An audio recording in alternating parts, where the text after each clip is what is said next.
Joining me now to discuss, Harisa Silajdžića, who held several top positions, including as Bosnia's wartime foreign minister, prime minister, and president after the war.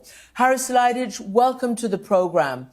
Do you share the worry that this MEP just said, or do you believe, like the top official there, the High Representative, that he doesn't see conflict erupting? How worried are you? Very worried. It's a situation where it's better to prevent than heal. They are threatening use of force again, which is, after all what has happened in Bosnia, preposterous. So we need urgent action to get Dayton Agreement back on track. It's not on track. And we hope that the American administration will pay attention to this continuously. Harisa Silajdžića, the Americans did send an official there, their top State Department official. The National Security Advisor has been discussing with his counterparts. It looks like the Americans are looking very carefully at this and don't want to see their own diplomacy, the Dayton process, lying in shreds. But I also want to ask you, Milorad Dodik basically said that he wanted to pull out of state institutions, including from the Joint Army. On this program a few weeks ago, the International High Representative told us that that would be the red line. Now Dodik has abandoned that threat, and this is what he is saying. I'd like to play some of his latest comments to you. They all have their views, but they also want peace to be maintained here. And I kept saying that I am not ready to sacrifice anything for peace. And I am not ready to sacrifice peace for some struggle for the Bosnian Serb Republic. Peace is the way for Republika Srpska, and that is its policy. Not war, not conflicts. So do you believe that he doesn't want to create a conflict? And do you think the fact that he's dropped the threat of pulling out of the joint military, that has calmed the situation?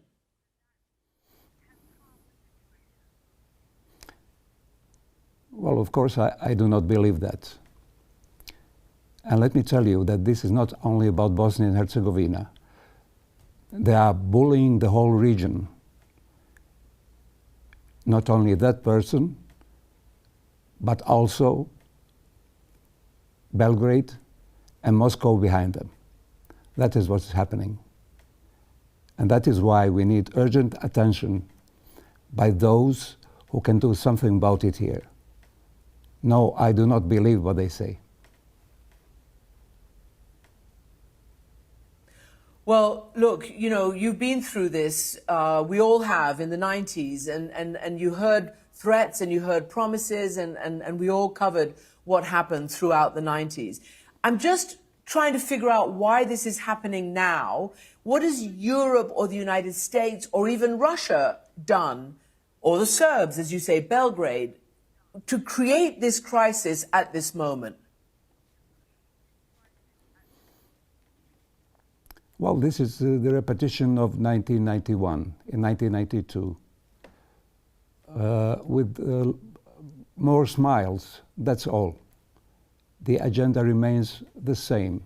That is Greater Serbia. And Belgrade regime has been and is the main instigator of all this, and their ideology of Greater Serbia by force. That is the problem of the whole region, not only of Bosnia and Herzegovina. Democracy is in danger here, in the whole region, because of that. So I would like to say that I do not believe what they say now, because a few days ago they threatened the use of force, and are just buying time or whatever to overcome this situation. because the international community has reacted, but rather slowly and with only a few words. We need action here. We need to protect Bosnia and Herzegovina and the region from the new war, because they are prepared to do the war. So, Look, Christian, they would like to get out. They would like to get out of Bosnia and Herzegovina, and they're threatening. It's our way or else. So what can we do now? That is why we need the Dayton Agreement back on track, because the Dayton Agreement does not allow for secession, for separation, and that is why they needed to heighten the tensions and get on the political field instead of the law, because they think they can achieve with that something more. So this is a dangerous situation, and the international community should react. But we hope that the American administration... So, a fellow Bosnian... And there are a lot of people there that know exactly what's going on. I'm sorry. We have a bit of a delay, so I keep sort of jumping in, but I want you to finish your thought. But I do want to ask you, because you say something has to happen. So a fellow Bosnian, Arminka Helic, who is now a baroness in Britain and who speaks out, quite loudly on these issues, talked to me about what needs to happen. And she called for a deterrent force. Let me just play part of her interview with me from a couple of weeks ago. The only way, in my opinion, to stop this is to deploy a deterrent force on the ground that can repel any adventurism, whether it's called secession, whether it's called dissolution, whatever you call it. On this occasion, we have a very active and malign influence by Russia, and that is something that we have to take into account. And Russia is not only using Bosnia and its proxies to destabilize the region, but it's also using it in order to test the strength of NATO and how far it can go. So, Harris Silajdžić, are you concerned about Russia's intentions there, and also that Bosnia could become a proxy for others, like, let's say, Bosnia decides to seek help from Turkey or from, other nations, that it could suddenly become a battleground again for external interests?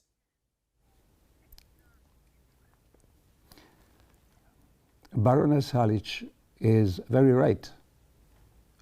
We need a deterrent here in the region right now. And I proposed a force, European or NATO forces, in the town of Brčko and control of the Drina River, because that is where tanks and killers came from in 91, 95. So we need a force that will prevent and not heal. So you're right. They came from there, from Serbia and into Bosnia from there. But can I ask you what you knew Milorad Dodik? You both, became, well, I mean, you were already in the public eye, but he then became head of the Serbian entity around 2006. He was backed by the West then. He was considered a moderate. He paid, lip service at least, or he agreed with the Dayton Accords. And he even agreed that what happened in Srebrenica was in fact a genocide by the Serb forces. What has made him into a nationalist now?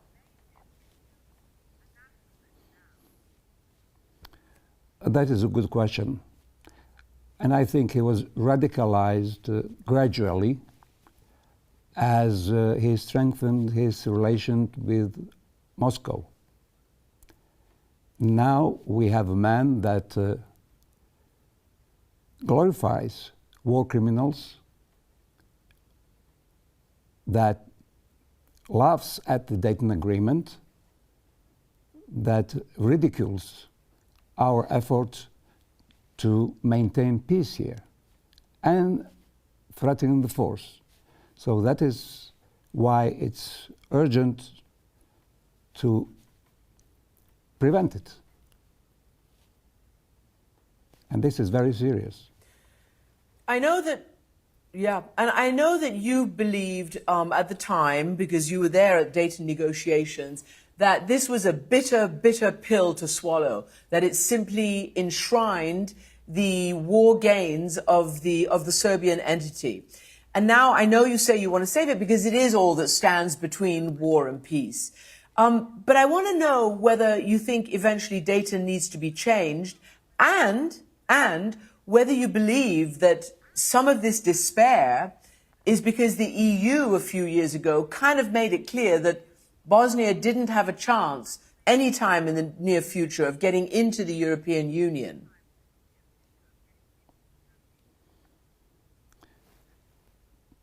Christian, right now we need to be sure that there will be no war.